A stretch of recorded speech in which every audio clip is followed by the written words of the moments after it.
नमस्कार, मी नेहा. आरआरसी नेटवर्कच्या लेटेस्ट बातमीपत्रात आपले स्वागत.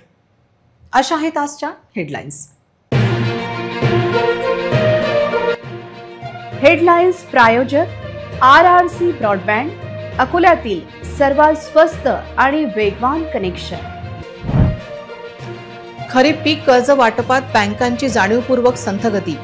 अकोल्यात आतापर्यंत केवळ 47% कर्जाचे वितरण.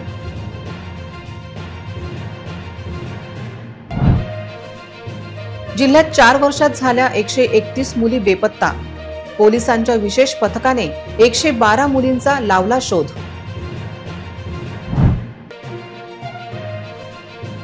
मुख्यमंत्र्यांच्या सभेची तयारी अंतिम टप्प्यात.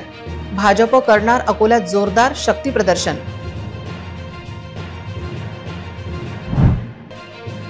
अकोल्यात तीव्र रक्तटंचाई, रुग्णांचे होत आहेत हाल. रक्तदान शिबिरे बंद असल्याने रक्तपेढ्यांचा साठा घटला.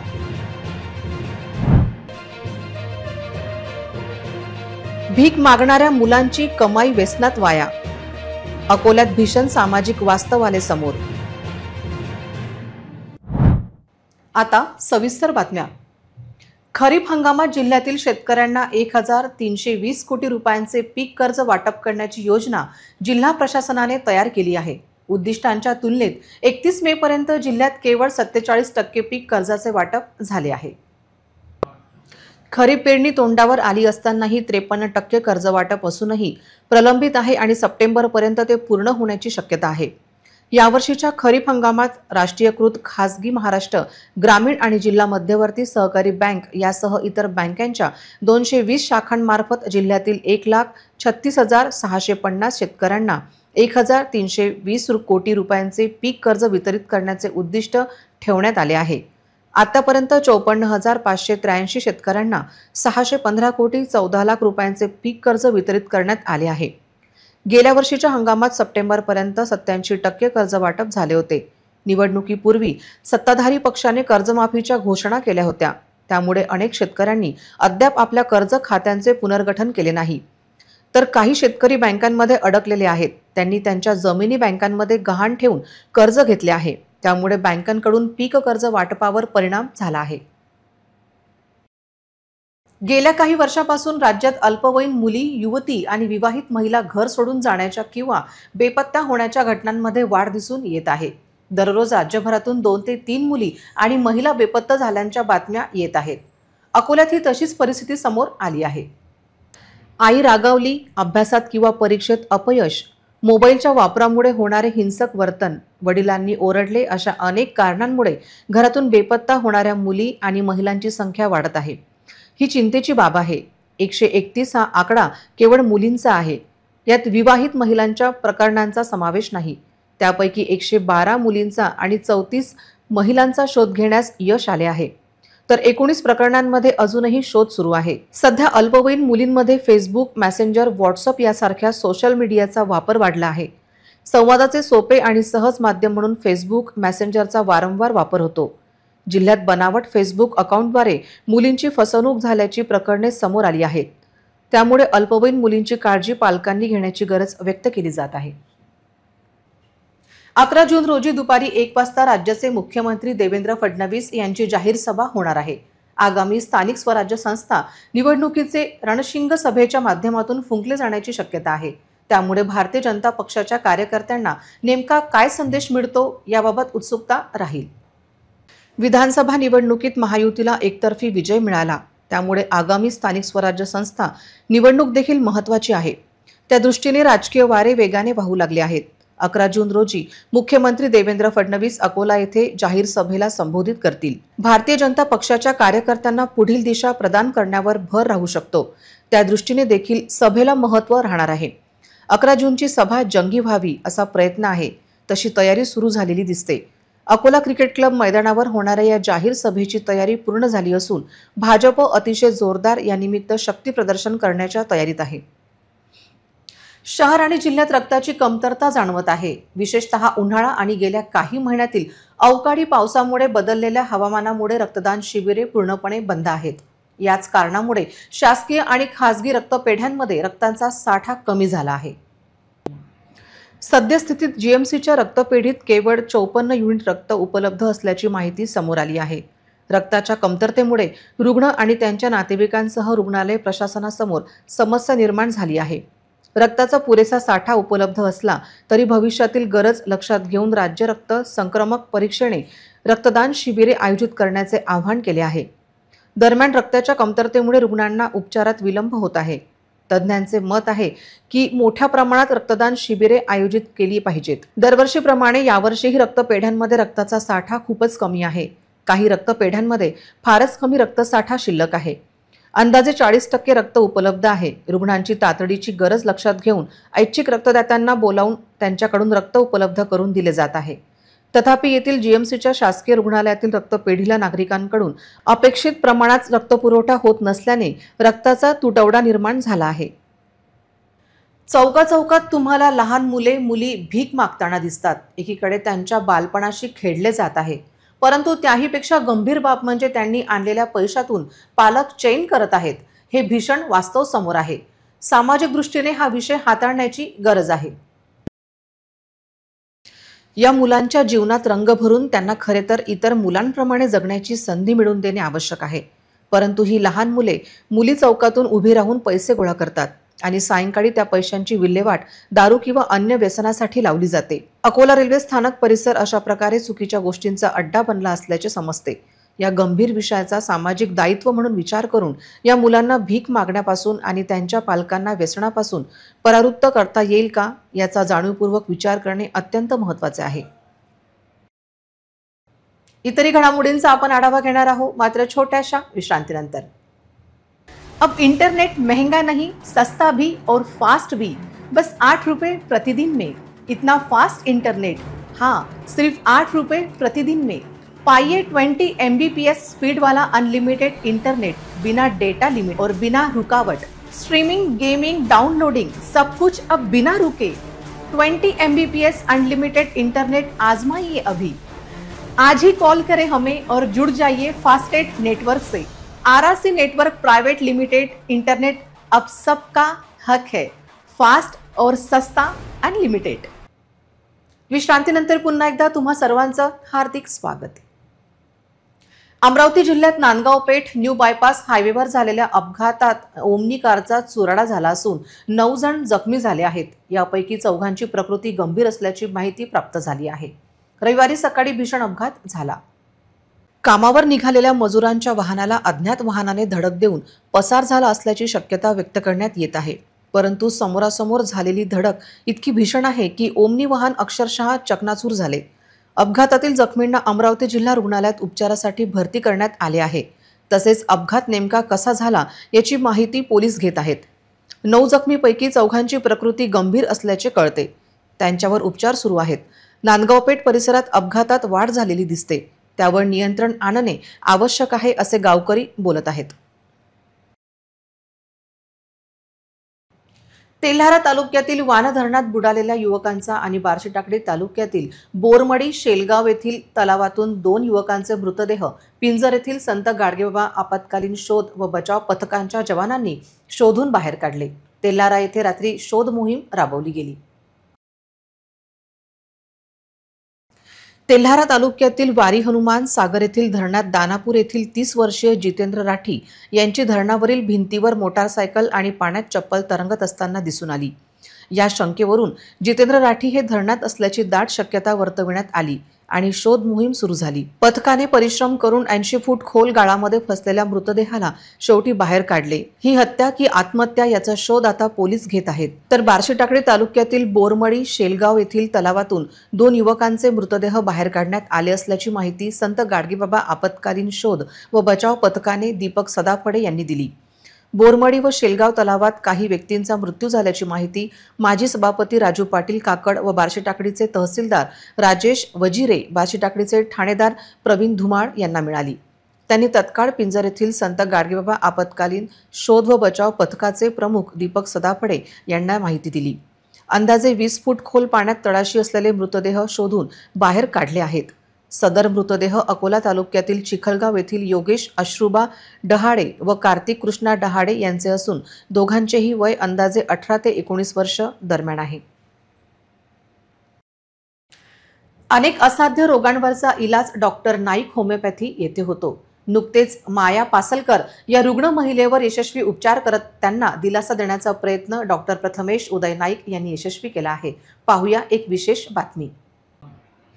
डॉक्टर उदय नाईक यांच्या संकल्पनेतून आज नाईक होमिओपॅथी हे लावलेले एक लहानसे रोपटे आता एका विशाल वटवृक्षात रूपांतरित झाले आहे. महाराष्ट्राचे सुप्रसिद्ध होमिओपॅथी तज्ज्ञ डॉक्टर प्रथमेश उदय नाईक यांनी प्रगत होमिओपॅथी उपचारांनी अनेक असाध्य रोगांवर मात करण्याचे उल्लेखनीय कार्य केले आहे.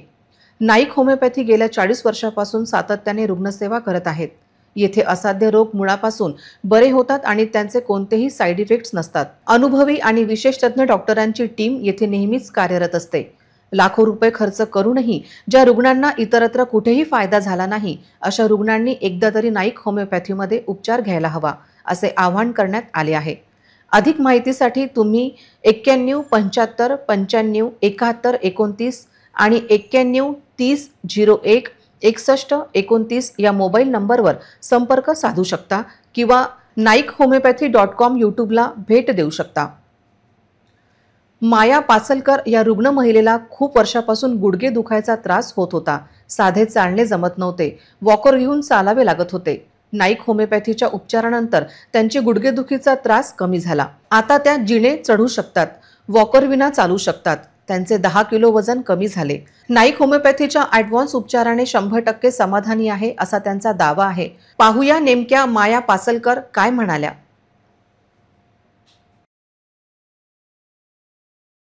नमस्कार, काय नाव आपलं? मालन गणपत पासलकर. काय त्रास होता आपल्याला इथे यायच्या आधी? खूप फरक पडलाय मला. म्हणजे वचकच गुडघे दुखायचे, आता चालते, जेणे उतरते आणि एका वॉकरवर चालत होते, पण आता मला जेणे उतरता येतात, चालता येतं, बसमध्ये चढते उतरते. किती किलो वजन कमी झालं तुमचं? तरी मला वाटतं 10-12 किलो झालं कमी. आणि किती टक्के आराम आहे तुम्हाला? आहे 80-90% आराम आहे मला.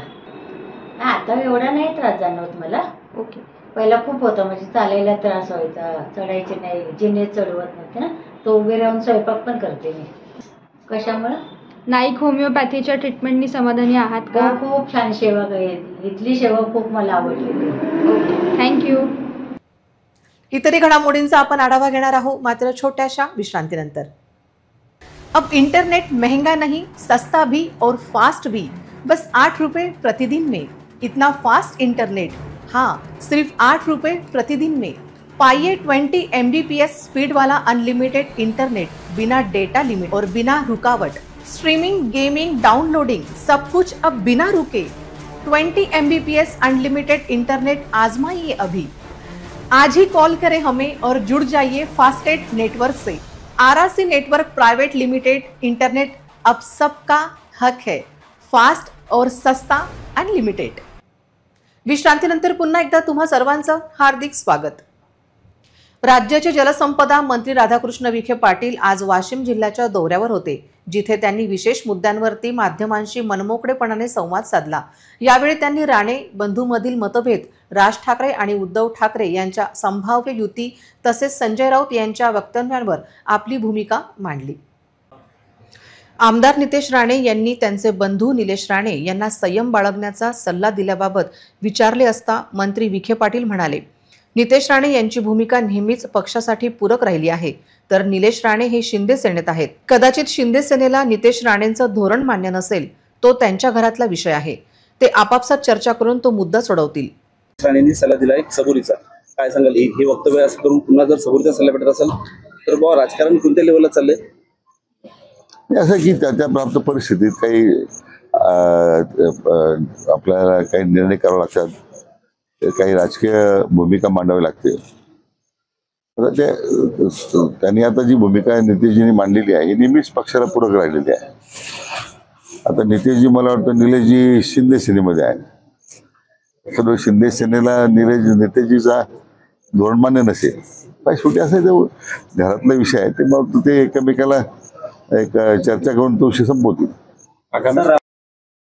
राज ठाकरे आणि उद्धव ठाकरे यांच्या एकत्र येण्याच्या शक्यतांवर प्रतिक्रिया देताना मंत्री विखे पाटील म्हणाले, राज ठाकरे आणि उद्धव ठाकरे यांचे एकत्र येणे ही काही नवीन गोष्ट नाही. ते आधी वेगळे झाले होते, आता पुन्हा एकत्र येऊ शकतात. विधानसभेत महायुतीला चांगले यश मिळाले आहे आणि आम्हाला स्थानिक स्वराज्य संस्थांमध्येही असेच यश मिळण्याची अपेक्षा आहे. त्यांच्या एकत्र येण्याचा आम्हाला फारसा काही परिणाम होणार नाही. विधानसभा निवडणुकीत भाजप आणि महायुतीने संपूर्ण निवडणूक हायजॅक केली होती. मात्र ती निवडणूक मी निवडणूक मानत नसल्याचे संजय राऊत म्हणाले होते. यावर मंत्री विखे पाटील यांनी टोला लगावत म्हटले, संजय राऊत यांनी तुम्ही इतके गांभीर्याने का घेता? त्यांचे मानसिक संतुलन बिघडलेले आहे. अशा लोकांबद्दल आपण काय भाष्य करावे? राज ठाकरे आणि उद्धव ठाकरे पुन्हा एकत्र येण्याच्या चर्चा सुरू झालेल्या आहेत. आपण कसं बघताय? काय काय बघायचं, ते एकत्र येतील. आता वेगवेगळे झाले तर पुन्हा एकत्र येतील. त्यामुळे आले तरी त्यांनी काय, शेवटी असं आहे की जो कौल महायुतीला मिळाला आहे राज्यामध्ये, तो आता मिळालं प्रचंड यश महायुतीला मिळालं. उद्याच्या स्थानिक स्वराज्य संस्थेला ते मिळणारे मोठेच यश मिळणार आहे, कारण हे जनतेच्या मनात सरकार निवडून आलेलं आहे. तर कोणी एकत्र येण्यानं काही फारसं त्या प्रक्रियेत परिणाम होईल. विधानसभेच्या वेळी भाजपाला महायुतीने संपूर्ण निवडणूक हायजॅक केली होती, पण ही निवडणूक मी निवडणूक मानतच नाही. यावर काय संजय राऊत, तुम्ही एवढं काय विश्वास, म्हणजे एवढं काय तुम्ही निर्णय घेता? त्यांचं मानसिक संतुलन बिघडलेलं आहे. अशा लोकांबद्दल आपण काय भाष्य करावं? दक्षता नगर चौक ते अकोला क्रिकेट क्लब दरम्यान उड्डाणपुलावर सीसीटीव्ही कॅमेरे बसवण्यात यावे अशी जनतेची मागणी आहे. त्यामुळे होणाऱ्या अपघातांची कारण मीमांसा नीट होऊ शकेल, तसेच दोषीपर्यंत पोहोचणे सहज शक्य होईल. रहदारीची कटकट नको, तसेच वेगाने पोहोचता यावे म्हणून वाहन चालक उड्डाणपुलाचा वापर करतात. परंतु वेगावर नियंत्रण राहिले नाही किंवा चुकीच्या पद्धतीने वाहन चालवले नाही तर अपघात होऊ शकतो. याचे भान न ठेवल्यामुळे अपघात होतात. सैन्य दलातील जवानांसह अनेकांना उड्डाणपुलावर प्राण गमवावा लागला आहे. अशातच एका पाणीपुरी विक्रेत्या तरुणाचा वाहनावरील नियंत्रण सुटून मृत्यू झाला होता. या घटना कॅमेरा बंद करून योग्य निष्कर्षापर्यंत जाण्यासाठी सीसीटीव्ही कॅमेरे लागणे गरजेचे आहे. महापालिका प्रशासनाने याकडे लक्ष द्यावे अशी मागणी होत आहे. पुन्हा एक नजर टाकूया आजच्या प्रमुख घडामोडींवर. हेडलाईन्स प्रायोजक RRC ब्रॉडबँड, अकोल्यातील सर्वात स्वस्त आणि वेगवान कनेक्शन. खरीप पीक कर्ज वाटपात बँकांची जाणीवपूर्वक संथ गती. अकोल्यात आतापर्यंत केवळ 47% कर्जाचे वितरण.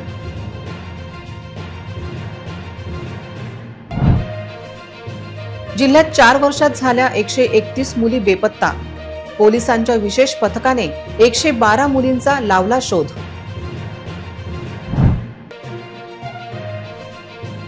मुख्यमंत्र्यांच्या सभेची तयारी अंतिम टप्प्यात. भाजप करणार अकोल्यात जोरदार शक्ती प्रदर्शन.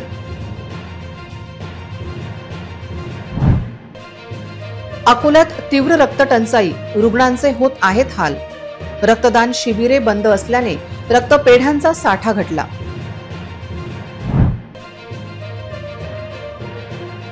भीक मागणाऱ्या मुलांची कमाई व्यसनात वाया. अकोल्यात भीषण सामाजिक वास्तव आले समोर. बातम्यांसाठी तुम्ही पाहत रहा RRC न्यूज. 2.25 लाख दर्शकांनी RRC डिजिटल अकोला हे यूट्यूब चॅनल सबस्क्राईब केले आहे. तेव्हा तुम्ही कसली वाट पाहत आहात? तुम्ही पण सबस्क्राईब करा आणि बेल आयकॉन क्लिक करत RRCच्या बातम्या निरंतर पहा. तुमच्या मोबाईलवर नोटिफिकेशन मिळवण्यासाठी सबस्क्राईब करा RRCचे हे यूट्यूब चॅनल. लाईक आणि फॉरवर्ड करा RRC डिजिटल अकोलाचे हे न्यूज बुलेटिन. पुन्हा भेटूया लेटेस्ट बातम्यांसह नवीन बातमीपत्रात. तोवर नमस्कार.